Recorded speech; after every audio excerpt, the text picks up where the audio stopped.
All right, let's get to the jobs now scenario where let's have a chat about the unemployment numbers that have come on today. They show us that, yes, the unemployment rate is slightly up, but let's compare things to, of course, the government that wants to tell you everything's great now compared to when they first took over.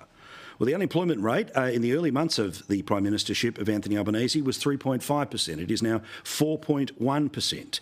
23,000 people lost their job in January. More people ended up being able to get a job, but 23,000 people lost their job in the month of January. According to the ABS, 44,000 people found a job in January, 23,000 people became unemployed. But there's always data inside the data that, generally speaking, they don't cover on the 6pm news because they think, whoa, one fact every 4 minutes, please. The rest of it, just adjectives and emotion. The underemployment rate. Now, remember, in Australia, to be counted as an employed person, you have to work for just 1 hour a week.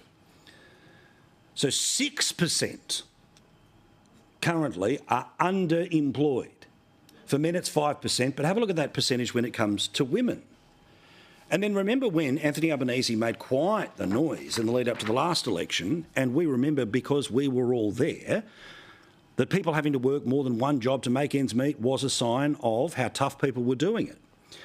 Well, in March of 2022, it was 856,000 people. It is now 986,000 people. Those were the latest numbers which were released very late last year. And people are noticing the great gulf between the numbers that may be released in Canberra, the reality on the ground, and the numbers within the numbers. As the Prime Minister and Treasurer pat themselves on the back, getting ready to go into this election, one of the economics writers at the Channel 9 newspapers made a good point about productivity, that this is a real problem for Australia right now. Put simply, if life is a highway, then Australia is stuck in second gear. I even liked the sort of AI image that they came up with. I don't understand why Peter Dutton, who's not in a decision-making position, is put there, because obviously we couldn't dare upset the dear Prime Minister. But there it is anyway. We've become a Volkswagen bus as some fly past in their Lamborghinis. Nations such as the United States, Germany, Belgium and Spain have all improved their productivity levels over the past couple of years, but Australia has gone backwards.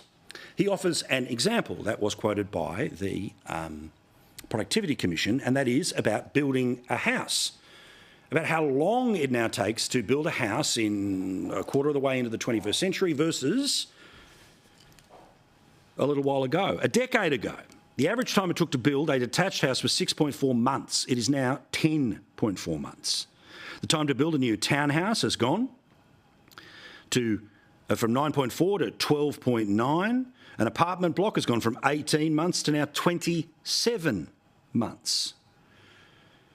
He concludes his piece, Shane Wright today, that if we continue down the economic freeway at the current pace, we will never reach our preferred destination, and our kids stuck in the back seat of the Australian jalopy will be asking the perpetual question, are we there yet?